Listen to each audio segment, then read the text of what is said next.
আসসালামু আলাইকুম everyone. Band ফাইবারের কাজ চলতেছে। কাজ চলে ভাই, কাজ চলে।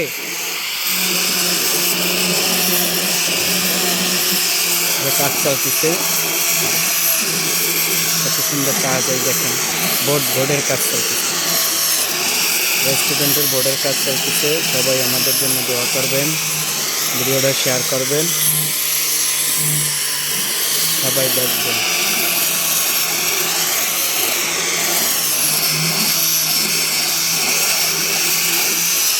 কত সুন্দর লেভেল, এই দেখেন কত সুন্দর ফিনিশিং করতে হবে।